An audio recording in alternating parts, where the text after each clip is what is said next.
Ahoy folks, this is Craig signing in for Pure Xbox, and today we're going to take a look at Stray, especially since the four-legged furry adventure is now on Xbox. But before we get going though, it's worth mentioning prior to this video, our hands-on time with Stray had been limited to the PS5 version, so the main chunk of this video will be Ben Carey's PS5 impressions, and then I'll add a bit on the end covering how Stray plays on Xbox and some extra Craigy thoughts. Right then, let's get going.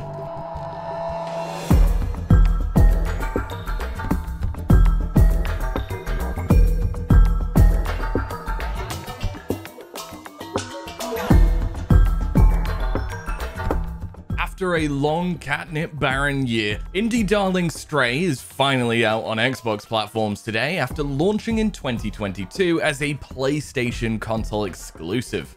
We played through the game last year on PS5, so here's what we think of this kitty-filled adventure as it sneaks its way onto Xbox. Spoiler alert, fantastic feline adventures await.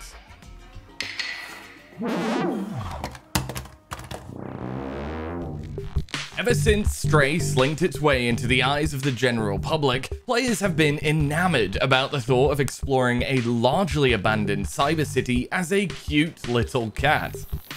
On paper, the idea makes so much sense. Cats are mischievous little fellows who'd probably love a good post-apocalyptic exploration sesh, and the internet loves them to boot. Thankfully, Stray not only works on paper, but also in practice, as BlueTwelve Studio delivers one of our favorite indies so far this generation.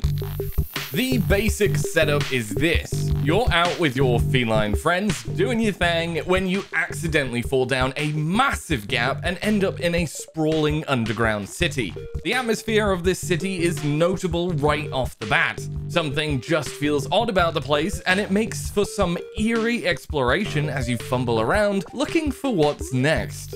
You also quickly realize that there aren't any humans down here. The place is home to a bunch of robots who contain memories of life before, when humans inhabited the city. Much of Stray is about wandering around and figuring out how to progress, with the robots playing a very important role in that cycle. They know lots about the city and where to find things.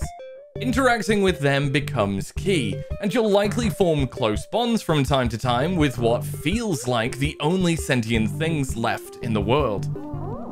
Well, that's aside from your cat pals back home, of course. The longer the game goes on, the more it relies on these robot interactions. And we must be honest, this is probably Stray's weakest link. During the early parts of the adventure, you're doing lots more creeping around and just taking in the atmosphere. And those early sections play into Stray's biggest strength, environmental storytelling. We understand that the game goes for a more involved crescendo towards the end, but our favorite parts of Stray were right at the beginning, where we just soaked up the city and everything its spooky streets had to offer, and offer lots they do.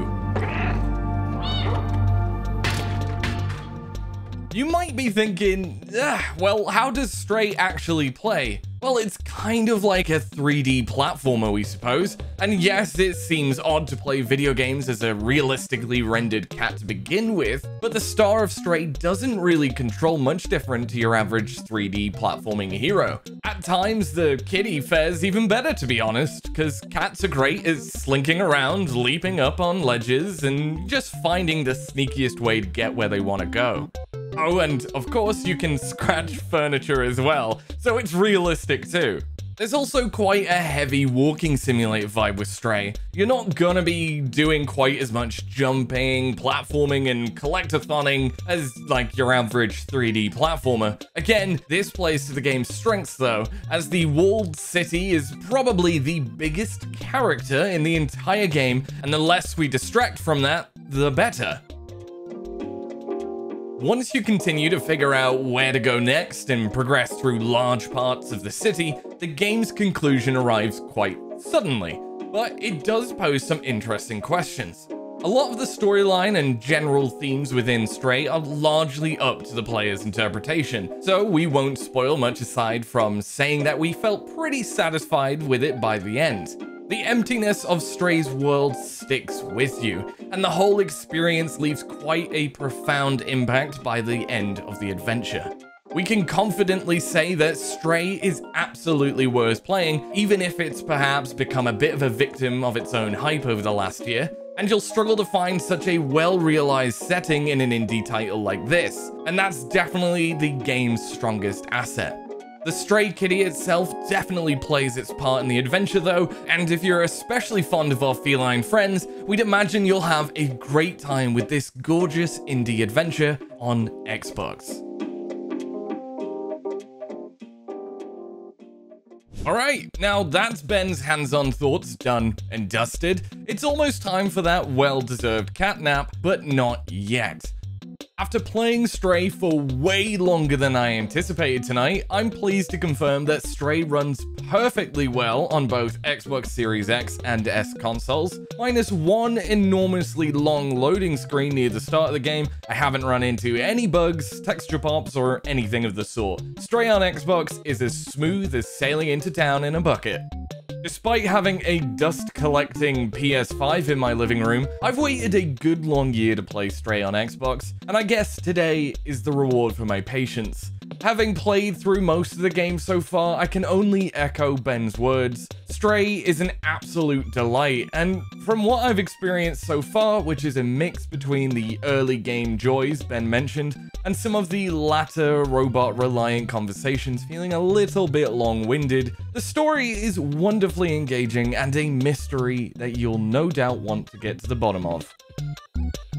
Well, that's it for this video. As always, thanks for watching. Be sure to head on over to purexbox.com for the latest Xbox news, reviews, and updates, as well as subscribing to the channel here as well.